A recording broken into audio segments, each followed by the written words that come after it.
আবারও ফিরে আসলাম ডেজ গন হরর গেমে, কিন্তু গেমটা শুরু করার আগে দেখিনি আগের পর্বে কি হয়েছিল।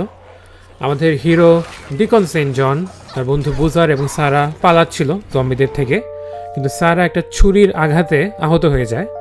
তো ডিকন ওকে একটা হাসপাতালে পাঠানোর ব্যবস্থা করে, কিন্তু এই হাসপাতালে না গিয়ে হেলিকপ্টারটা গিয়ে পৌঁছায় একটা জম্বি ক্যাম্পে। এরপরে 2 বছর ধরে ডিকন ওকে খুঁজে বেড়াচ্ছে কিন্তু পাচ্ছে না, এবং ইভেনচুয়ালি ও একজন ঘুরে বেড়ানো ভবঘুরে হয়ে গেছে, যার কাজ হচ্ছে মানুষকে বিভিন্ন মিশন করে বেড়ানো, বিনিময়ে কিছু টাকা পয়সা পায়। এবং সেই ধরনের একটা মিশনে আমরা দেখলাম যে এই লোকটা যে ওদের একটা বন্ধুকে মেরে পালাচ্ছিল এবং কিছু ওষুধ নিয়ে পালাচ্ছিল, তাকে ডিকন ধরে, ডিকন এবং বুজার, এবং ফাইনালি তার থেকে ওষুধের ঠিকানাটা নেয়।